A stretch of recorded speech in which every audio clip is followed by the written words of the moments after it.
guys! Welcome back to the Carden channel! This is Carmi and this is Daniel! Hi guys! Hello! Welcome back! Did you miss us? Kumusta kayo mga guys? Miss nyo na ba kami? Na-miss nyo ba kami? Because we did miss you and vlogging. Yes. So, guys, the reason for this video, aside from we just wanted to give you an update kung kumusta na yung buhay namin dito, is that medyo na-miss din namin mag-vlog. Medyo nagpahinga din kami. Ilang buwan? Yes, ilang July, buwan. August, September, October. Yes. So, life update. As you can see, iba na naman tong background. We've moved to another apartment na naman. This is a 2-bedroom apartment. We moved here. Kasi nga, nakamura kami, and then it's a very spacious apartment din. But it's malayo na siya sa sa Mountain Road. Pero okay lang kasi I already graduated. I think you already know in the previous video that I uploaded that I already finished college, which is woohoo! And then tapos ko na nga yung program ko, guys, and may full-time job na ako, guys. Wow! Full-time permanent. So after kung nag-graduate, diba, I felt a little bit sad kasi ilang buwan ka na naghanap kasi ang tagal ko nakahanap ng work, guys. Diyos ko, my Lord, napakahirap talaga maghanap ng work at that time. April ako gumraduate, guys. Before ako nag-graduate, naghanap na ako. Nag-job hunting ako. Halos araw-araw. Hindi halos araw-araw, every minute, every second, umaga hanggang gabi. Wala talaga, guys. Tapos, yung nga din importante dito sa Canada is have your connections and choose the people, your people, alam mo yun. So, na-refer ako, after I graduated, naka-work ako sa campsite. Natulungan ako ng mga friends ko na makapasok ako sa campsite. So, nag-seasonal ako doon, guys. Naging driver ako doon ng golf cart. But it was very fun. It was a very fun experience, very fun and light experience na-overcome ko yung lungkot-lungkutan ko sa buhay na wala nga akong full-time job. Kasi yun, naging full-time ko siya, but seasonal lang siya.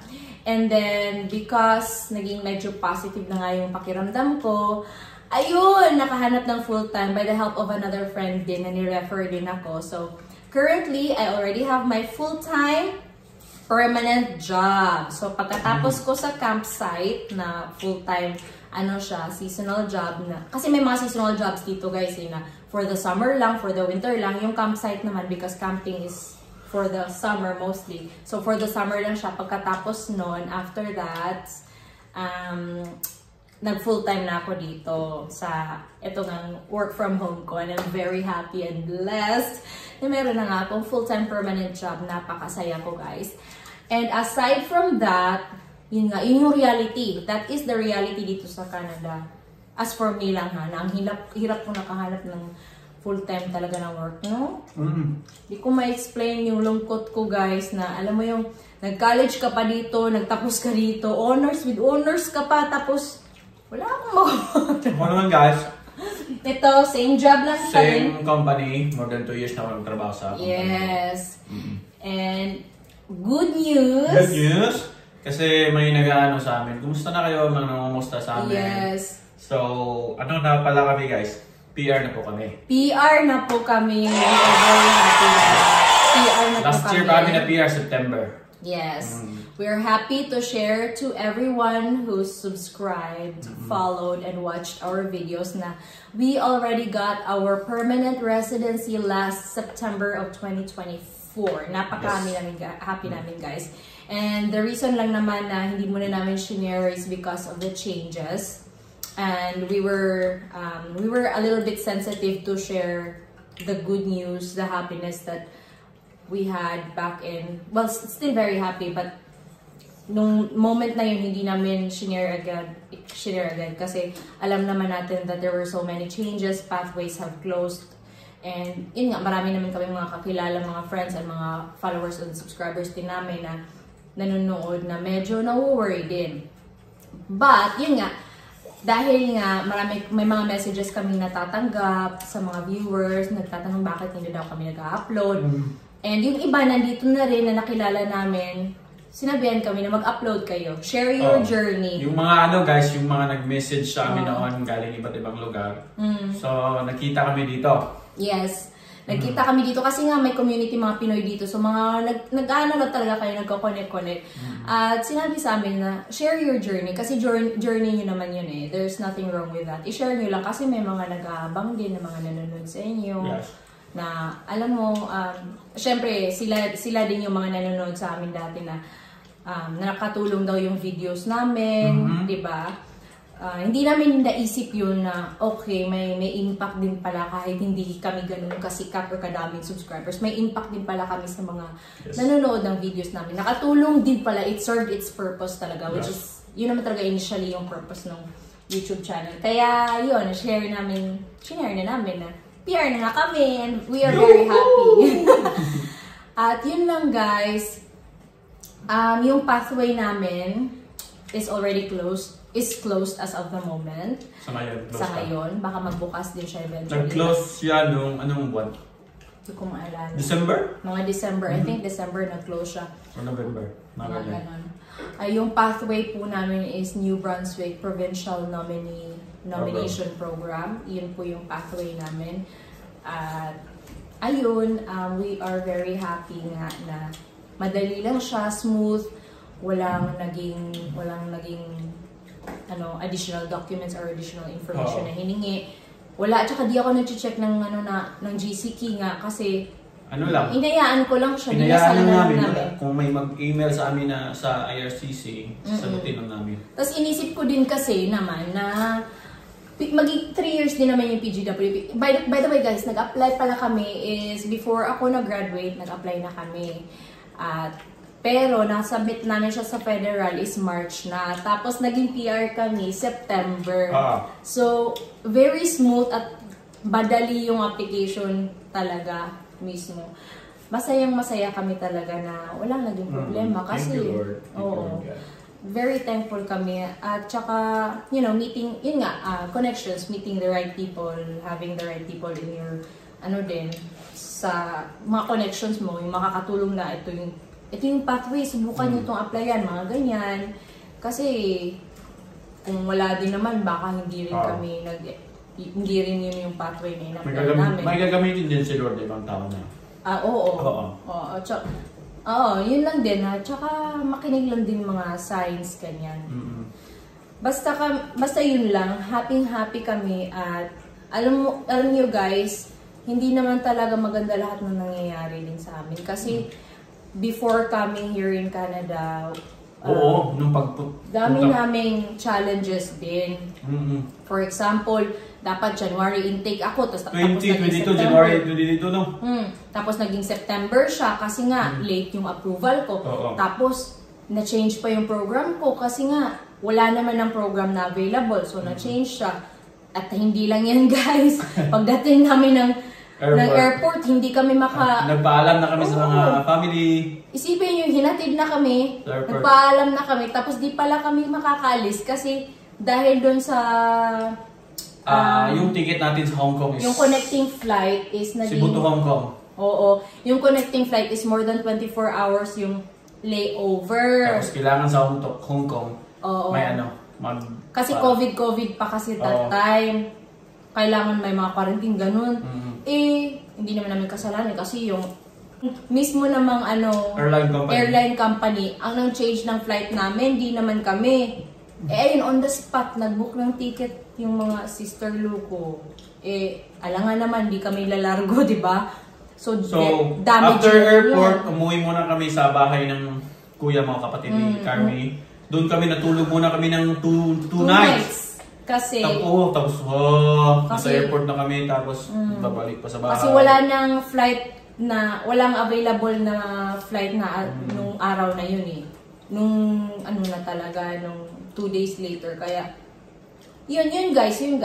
Pero yun nga, it's a redirection. Kasi kung maaga kaming napadating, baka di namin na-meet yung mga taong tumulong sa amin. For example, dahil dumating nga kami ng late, which would be end of July, na-meet namin yung sumalubong sa amin sa airport, na-meet namin yung unang-unang tinirahan namin na Pinoy na tumulong sa amin open ng mga bank account, kung ano security number, hindi naman lahat ng merong ganong blessing, di ba? Sa amin. Yun nga, ang nakatulong. So, yun. Parang sinadya din ni Lord na, dapat sinadya din ni Lord na yun yung magiging timeline namin na makarating dito kasi mamimit namin yung mga taong tutulong sa amin. And even naman, until now, we still have those people na tumutulong pa rin. Yes. Katulad ng full-time job ko. Siya naman talaga yung unang naging friend ko dito. Yes. Siya yung naka-refer sa akin na makakuha sa full-time job ko. I'm very blessed na nasa bahay lang ako kasi pag snow, mahirap. Yes. Mas mahal na din yung bus pass. Tapos yung bus dito, hindi pa masyadong dumadaan sa mga medyo malublob na bahay, no? Mm. What else ba eh? Yung mga yung mga dito nangyari sa Canada ngayon, guys, close pa yung ibang Oo, close dito pa. Dito sa New Brunswick, close pa yung ibang pathways. Close pa siya, but don't worry. Kasi nga, yung amin nga din, parang tagal namin na. Iniisip ko talaga, kasi medyo nag-worry din yung iba kasi nga nag-close yung mga don't worry, guys. Don't worry. In every problem, there's a solution. Yun lang.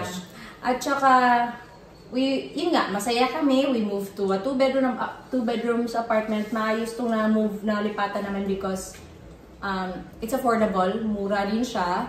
At minsanan ka lang makakita ng murang apartment. Tapos yung mga bilihan dito, guys, mahal-mahal na. Yung mga bilihin, mahal na din. Asa lahat nagmahalan na. Yung mga apartments mahal, yung gasolina mahal, groceries mahal, kuryente mahal. Lahat, guys. Naku. Tapos sobrang mahal. Sasakyan, bayad ka pa sa sasakyan. Insurance pa. Tapos siguro, kain mo pa, groceries. Oo. Siguro, we will upload updated cost of living dito sa... Mga tanong nyo, siguro namin. Don't hesitate to still message us sa mga siguro sa mga gusto nyo anong i-vlog namin, yung mga tanong nyo, i-vlog namin yung mga tanong nyo. Oo, pwede din.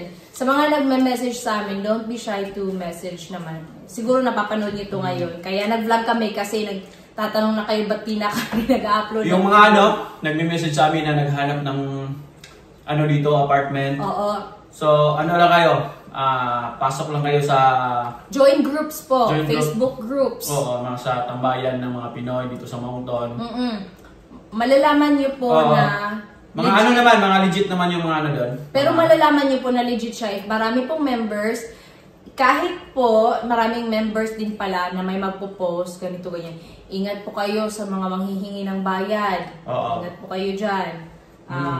Kasi possible, malaki yung chances na baka scam yan. Pag-hihingi ng malaking mga bambayad-bayad ng apartment, ganyan. Lalo na kung Basta check lang po, make sure. Tapos, ano pa po may advice natin? Keep yourself updated. Katulad nung, diba sa mga students, usually naman nadadala talaga yung family, tas nagbago bigla, dapat may master's degree ka, ganun-ganun.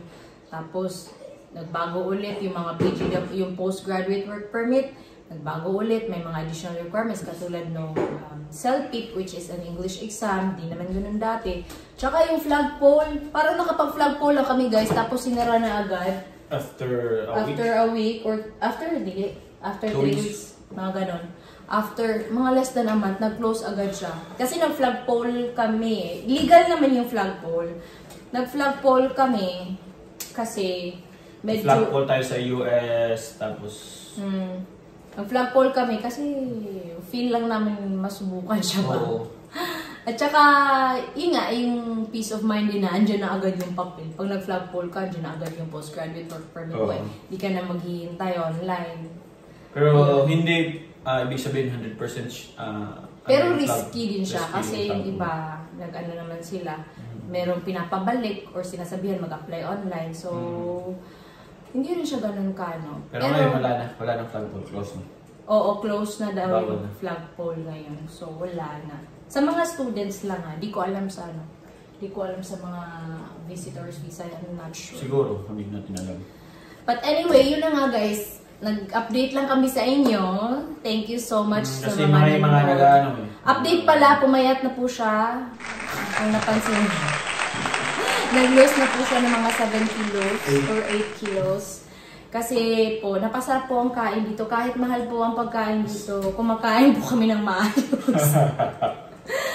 Kasi yun lang ang lakas natin. Bawal magkasakit. Kain. Pero Kain in moderation. Bawi-bawi din. Vegetables. At saka, ano pa ba? So basically the reason why we made this video is aside from, I personally miss creating videos. Kasi ako naman talaga yung mahilig sa videos. Ito, trip-trip lang to eh. Aside from that, gusto lang din namin ma-update namin yung mga followers namin, yung mga viewers namin na nanonood sa amin na nag-follow up na ano nangyari sa amin. Ito po kami guys. PR na po. Thank you so much sa pangangumusta nyo. Maayos po kami. Yes. And again, don't hesitate to message us. Kahit di na kami masyadong nag-upload sa YouTube is nagre-reply po kami sa mga message nyo doon sa Facebook namin. Tapos, pati sa minsan YouTube. matagal kami makareply kasi busy po kami. Opo, kasi nga may work na din. Work. At saka, don't forget to leave your comments and suggest kung ano yung gusto nyo mapanood na video. I'm thinking yung, I don't know if it still makes sense, yung NBPNP, yung PR pathway namin, yung timeline. Siguro i-share lang din namin yung timeline doon. And maybe you can, may mga ma-add kayo, you can have questions while watching the video if I make that video. And maybe yung cost of living din. Just let us know what else do you want to know Yes. regarding our life here in Canada. Kung kumusta yung buhay dito. Just, message lang. Kasi open naman kami lang naman yun eh. Kasi the point naman talaga of this YouTube is to help din yung mga Pinoy. Tsaka, balance lang din ng life. Kita nyo naman, gumagala pa rin kami. Wala man akong trabaho. Ganun lang guys. Kasi, yun lang din yung namin, outlet. Yun. So, balance lang. Kasi dito, hindi kagaya sa Pinas na, uy! Sa mo lang neighborhood, pwede ka pang puputik, pwede ka makipagmarites doon. Oo, katulad ngayon, di ba? Like, today is dito, Friday. Dito lang sa loob ng bahay. Sa Pilipinas naman, pwede ka magmarites sa labas. Oo, tambay ka sa labas. Street food ka sa labas. Wala namang ganyan dito. So, we have to keep ourselves entertained kasi especially Filipinos, we are so used to socialize, labas-labas ganun. But, ano pa ba? Wala na. So, ayun na nga. Naka-full-time job na ako, which I am so very happy. May PR na kami. Maayos yung tinitirhan namin apartment. Ano pa ba? Masaya kami. Nag-Christmas ulit kami sa Quebec, guys. Pictures! Yeah. Nag-Christmas ulit kami sa Quebec, but this time with our friends na naman. Our squad, Bisaya squad. Ano pa ba? Yun lang, guys. Message na kayo, tanong lang kayo. Basta message lang, leave your comments down below. We'll try our best to reply, to create videos that will be useful for your coming here in Canada and for your life here in Canada. Yes. And that's it for this video, guys. Thanks for watching. Don't forget to like and subscribe. Bye-bye. God bless.